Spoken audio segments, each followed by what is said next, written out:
Good morning. If you are an MFPS parent, I'd like to invite you to come join us up front. Students too? Oh, hi, Lars. Hey, Katie, good to see you. You want students too, right? Tell them over the mic. We've gone kids and won't talked. listen to We've gone and talked to parents too.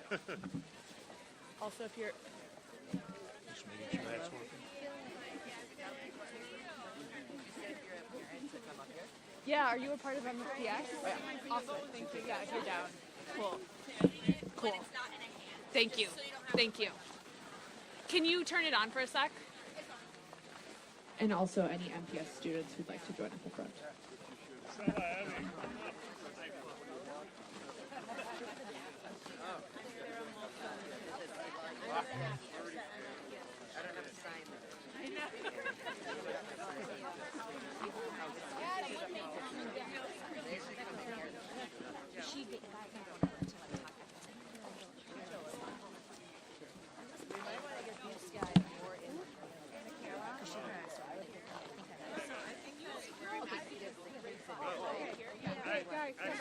Come back.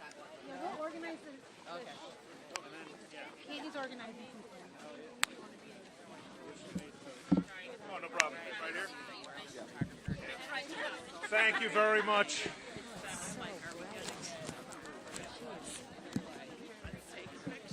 Oh, hi. Don't mind me.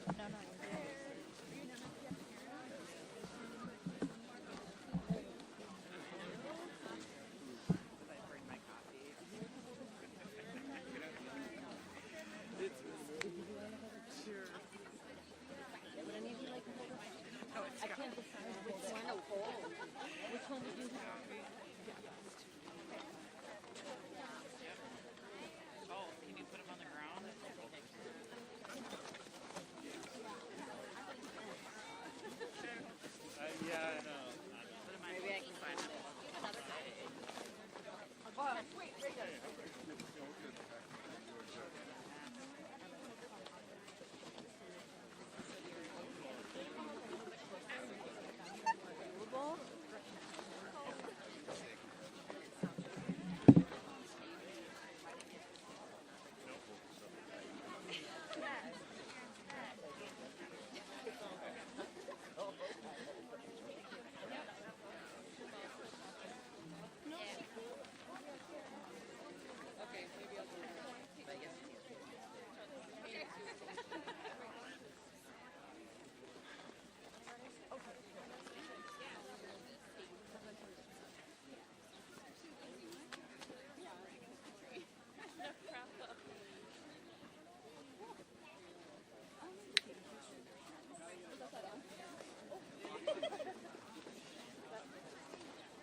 Like next to us. Yeah. You could give all of us and then we just.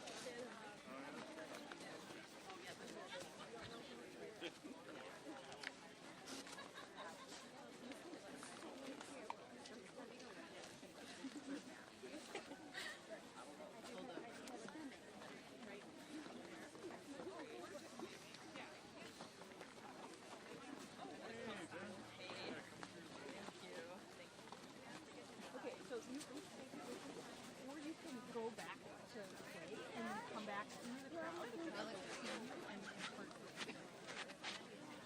You want to stay with me? Do you want to be? No.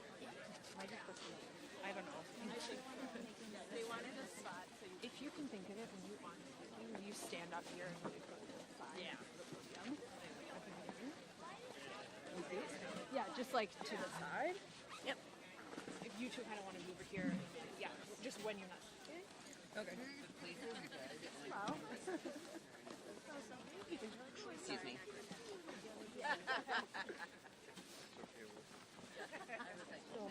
There's a few of us here that all support the cat. It's all right.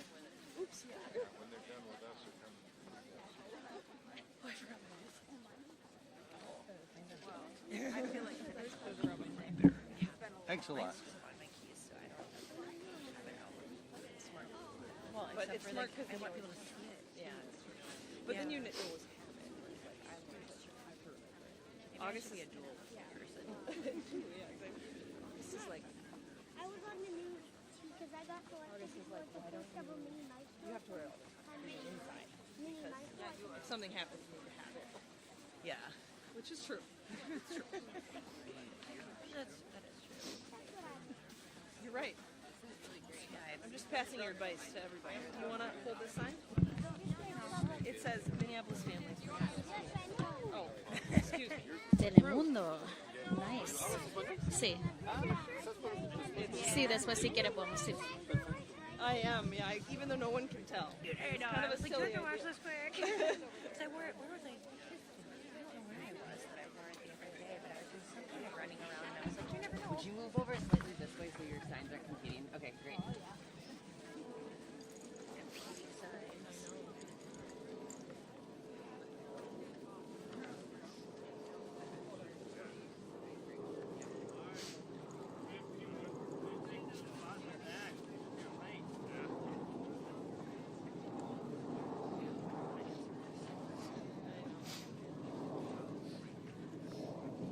problem is you have a sign.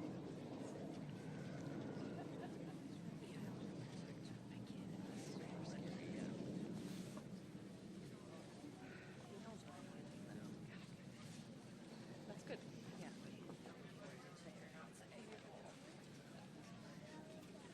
pretending he doesn't know it's me, kind of.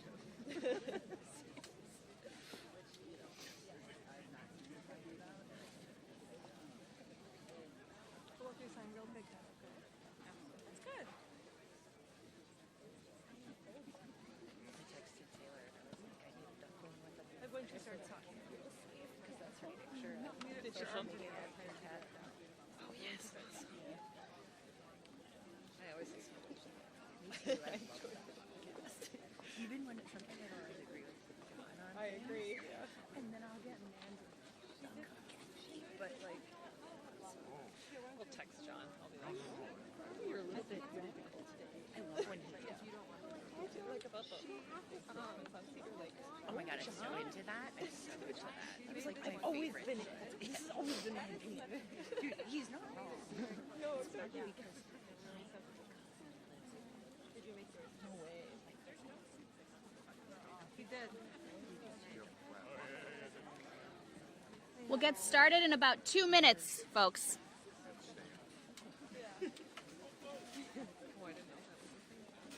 Did something happen? I think a camera got Make sure you hold this mic up towards the middle and just maybe a couple inches away from your face. This is the one I need to hold. I that. I don't have a podium mic for you, but it'll go. That's the one that goes through the speakers. That's good to know. Anyway, so I'm all about it. It's fun. It's fun. Well, and I haven't thought about it in years. Find one of these people and they will. You're not part of the program.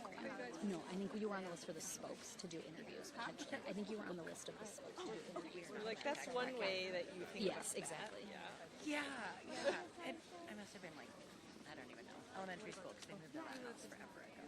And my aunt and uncle used to live there too, next door to my cousins. Wild. Yeah. Then there's a spoiler with friend in the family, but There's gotta be some of that. You must live in Oregon. yeah. Where do you live? I'm in Corcoran. I'm right by Matt's Bar, 19th and 35th. Oh, cool. I'm on 26th and 12th. Right by. Okay. Right by Emory. Awesome. Well, if you remember, like, that burned down. Yeah. I organized with Nana Kasi, so Couldn't do that when I sorry. got home. So, There's so many. I mean, there were so many that. I mean, Cassie was moving. I There know. were so many. Yeah. I That was just- my other activity as we started this group. Got really mad about Jacob Fry's policies on it. I mean, Yeah, he's not. and then Ward is just like filled with empty lots with rubble. Yeah, I'm just like, this, It hurts so bad to see the rubble, especially the first time. But it's really painful. yeah, do you know what? Like, these guys think that whistles, like, we're using them as the obliged to be so center now. For people to be able to get food and, because all of them are process housing, they're just not housing. So, but yeah, it's all very cool. It is. I had a choice this morning. I could have I just fixed it. jacket and a shirt on. Something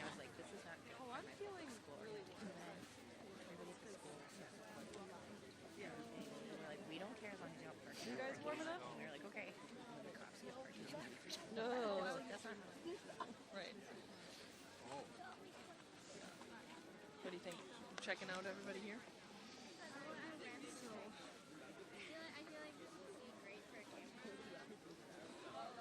Wait, actually, that one, no, dude, this is it.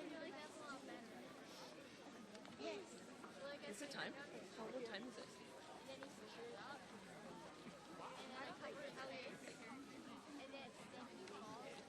On what? That's just what Katie just told me. Okay. Good morning. One housekeeping thing as we get started. We have specific parents prepared to talk to the media and media liaisons to help get those parents connected to members of the media for interviews. Liaisons, can you please raise your hands? If you are approached by a member of the media, please send them to one of our liaisons to coordinate.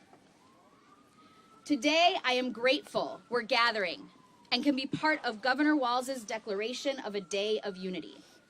I will now invite us to take a minute of silence to honor the life of Renee Good.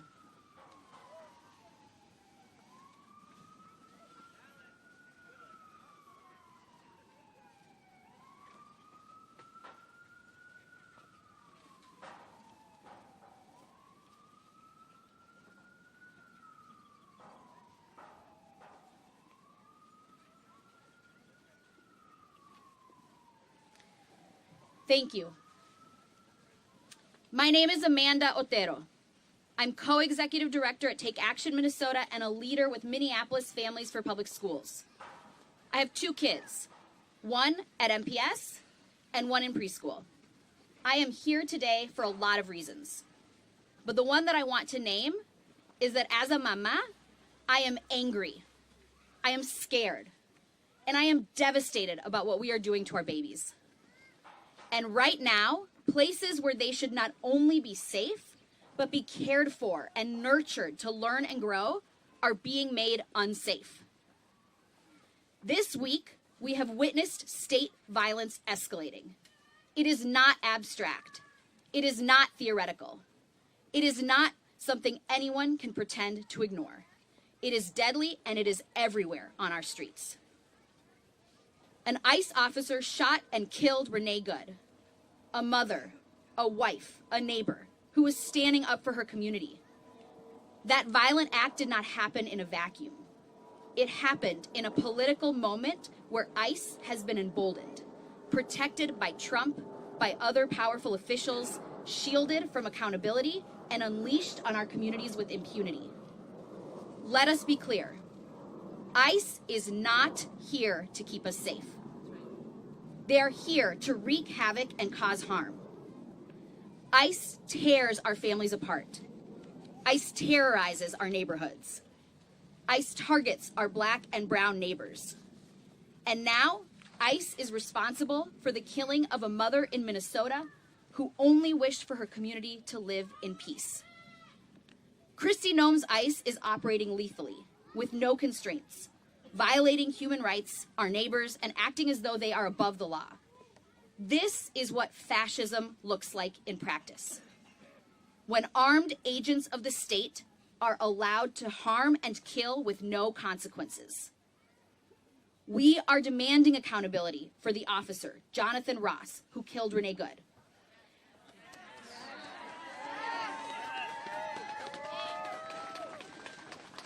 And we are demanding that every elected official and decision maker use the full extent of their power to get ICE out of Minnesota. We want them out of our neighborhoods, out of our schools, and out of our state. This is about the safety of our communities, our loved ones, and this is about whether our government serves the people or continues to function as a weapon against us. I'll now hand it over to Natasha Doctor, Vice President of the Teacher Chapter of Minneapolis Federation of Educators, to speak to the impacts of the presence of ICE on our school community. Be very loud. Be very loud. Good morning, all. My name is Natasha Doctor, and I am a Minneapolis resident and Minneapolis Public Schools social studies teacher. Currently, I serve as the first vice president of the teacher chapter of the Minneapolis Federation of Educators. I'm here today because as a leader in our educator union, I have the profound responsibility to support our members in ensuring our schools are safe and stable places where all of our students can exercise their constitutional right to a public education. On Wednesday, educators at Roosevelt saw the safe and stable environment our schools provide violated by federal immigration enforcement agents. Just hours after the horrific murder of our neighbor, Renee Good, at the hands of the state, something we have experienced before on the South Side with George Floyd, a reckless group of CPD agents, which included Greg Bavino, were in the process of detaining an observer. In that process, agents came onto Roosevelt High School grounds during the school's dismissal process. While on school property, they deployed chemical irritants and detained an educator and MFE member who was doing their job at dismissal. Let me be very, very clear. Immigration enforcement should never, under any circumstances, be on school grounds.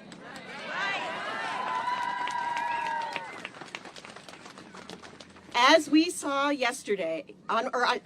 on Wednesday, they do the exact opposite of making schools safe. And while Wednesday's event at Roosevelt was horrific and traumatic for our members, students, and community, it unfortunately was not surprising. And it's not even the main story here in Minneapolis. The main story is about the violence against our immigrant neighbors and the fear and collateral damage it is causing across our communities. The perpetrator of that violence is federal immigration enforcement. What we saw in Minneapolis on Wednesday is an escalation of an existing threat, not a wholly new one. These tactics are standard use of force for DHS, the Border Patrol, and in communities across Minneapolis, in Chicago, LA, and across our country. The escalation of violence and threats that these agencies are causing here in our community led to school being canceled yesterday and today because the conditions in our city with these agents are unsafe. Our city's children are our most precious resource. And we will be the ones to keep them safe. As an educator and union leader, I am begging every single person in Minneapolis to get a whistle, wear it at all times, and get plugged into the rapid response network in your neighborhood. Whether you live here on the South Side, over in Linden Hills, East Isles, or up over north, our community, you all, will be the ones to get us through this moment. We keep us safe, ICE out of our schools, ICE out of Minneapolis, ICE out of Minnesota.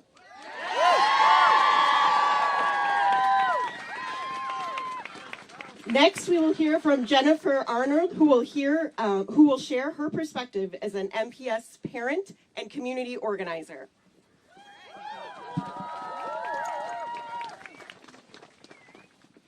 Good morning, everyone. My name is Jennifer Arnold, and I'm the mother to a second grader in a South Minneapolis community school and a member of Minneapolis Families for Public Schools. I'm here today to join with thousands of families and educators across the Twin Cities who are demanding ICE out of our schools, ICE out of Minnesota. Our neighbors cannot leave their homes. They can't go to work. They can't go to the school bus stops. They can't go to doctor's appointments. To say our neighbors, our immigrant neighbors, are afraid does not capture it. They cannot leave their homes or they'll be snatched away from their families. Many of these folks have papers to work and sometimes even citizenship. But the threat our immigrant neighbors are facing is real, and we saw the real impacts of out-of-control federal invasion on Wednesday when Renee, a mother of 3, was murdered by ICE. That day, ICE also picked up community members outside of 2 Minneapolis elementary schools during the time that kids were arriving to school. that made unsafe situations for kids and for caregivers. Over the winter holiday, I helped one of my neighbors find snow pants for her son to wear outside. His only chance to be outside right now is recess, because his family can't leave their home. But the way things are going since being back to school, he doesn't even get recess, because our kids aren't safe to go outside during recess. Since Wednesday's events, parents across Minneapolis, and not just immigrant families, are afraid to send their kids to school and to go outside. This isn't right. Not right. Here in Minnesota, we are a people who take care of one another. That's right. I've been working with other families at my son's school to make sure that kids in our community can get to school safely and can get the food that they need. Since the beginning of December, we've organized rides for kids. This week we're up to 30 kids. We've organized more than 90 deliveries of food to our families' houses. We will not let our kids go hungry. We've organized countless patrols at school bus stops and at pickup and drop-off. And we've organized support for families who've had primary breadwinners picked up by ICE. I do this work because I believe in my community. I want a world where all of our children can be safe and can get the care that they deserve. Every day when I help build connections of support between people, I'm building the world that I believe in. My favorite part of my ride program is the comments I get from community members who are giving rides.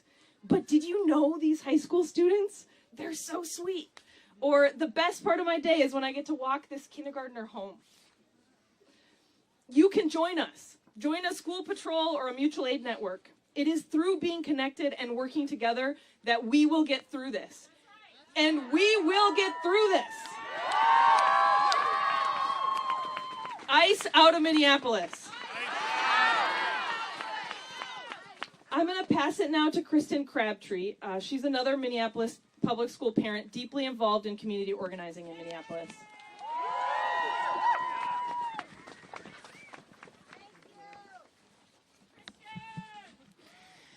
Good morning. My name is Kristen Crabtree. I'm a mother to a student at a South Minneapolis high school and a member of Minneapolis Families for Public Schools.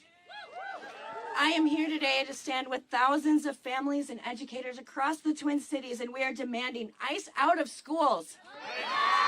ICE out of Minnesota. We are 5 weeks and 4 days into the invasion of our community by federal agents. Over this time, we have seen our neighbors abducted, countless neighbors taken from their homes, taken from their cars, taken from school drop-off, and from streets across the Twin Cities. This last Wednesday, we saw the impunity with which ICE agents are willing to point guns and use chemical irritants around children, around neighbors, around caregivers, and around educators. We have seen that federal agents are willing to shoot and kill caregivers in our community. During dismissal at our high school, ICE agents came racing around the corner, pulled up right in front of the building, and created a scene of chaos and terror. Children were still exiting the building to leave school for the day. Many educators, neighbors, and caregivers were present. Our children experienced repugnant behavior from federal agents with zero regard for their safety. Agents carrying weapons and video cameras tackled and abducted community members, including our teachers, on school grounds. Gun-toting federal agents had killed a woman just hours prior and came and created a chaotic, traumatic scene directly in front of the school, throwing chemical agents into a crowd and using physical violence against our children. United States federal agents created an assault upon our students and community on district property in front of the place meant to educate, nurture, inspire, and grow our future generations. This is not safety. This is indiscriminate violence intended to stoke fear and division. But here's the thing I know about Minneapolis. In this city, we love each other. In this city, we don't only know that justice is what love looks like out loud. In this city, we actively struggle to build towards that vision every day. And something I love the most about this city is that we know how to organize. Do not forget who we are. This is not our first time. And there are more of us than there are of them. Thousands of our neighbors have already come together to organize networks of care and protection because we know who keeps us safe. We keep us safe. Some are delivering groceries. Some are making sure that kids can get to school. Some are keeping watch over their blocks. And while others are working to ensure that families have a roof over their heads and a place where their children can sleep at night. Every day, I see our neighbors showing up for each other. And in this city, we love each other. And we know that love is an action. Every day is an opportunity to wake up and choose us. And to actively stay in the struggle towards justice together. And every day is an opportunity for us to choose ourselves because we believe in the possibility of our people and the possibility of Minneapolis. We need ICE off of our streets, away from our schools, and out of our state.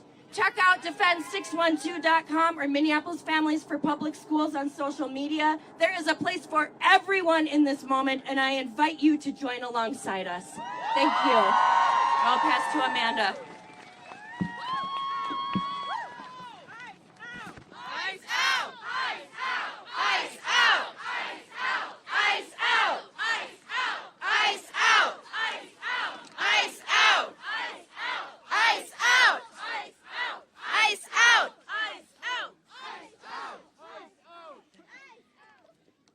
Thank you all.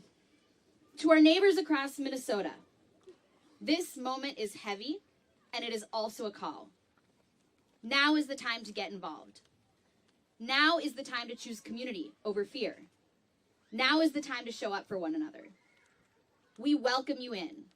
There is a place for you to stand with us. And we know that this is not easy. Many of us are tired, grieving, seemingly at a loss for the right words or actions. But history shows us this truth over and over again. The people are the only force capable of turning the tide.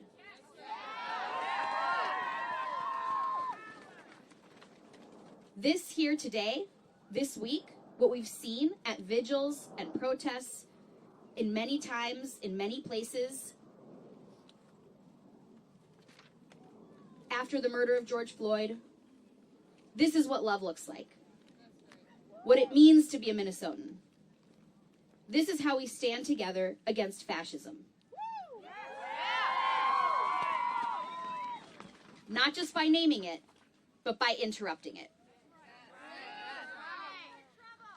We are fighting for communities where all of us can be safe, no matter where we were born, no matter what school we go to or where we live.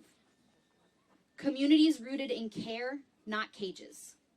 In dignity, not deportation.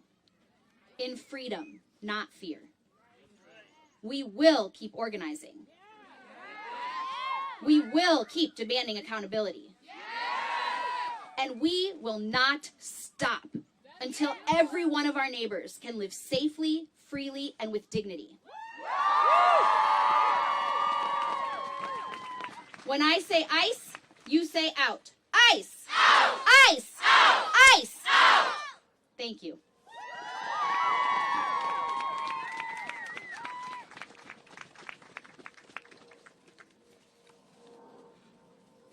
Power to the people! Power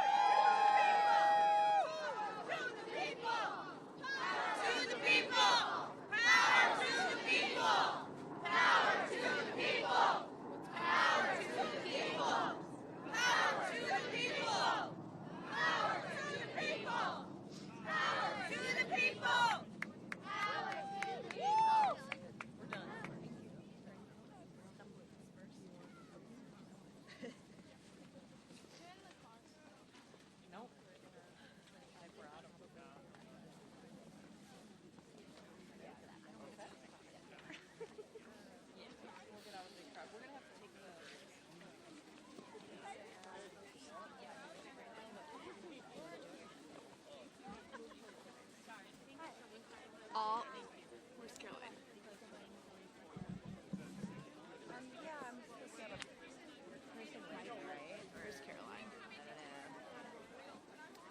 Caroline turned it off.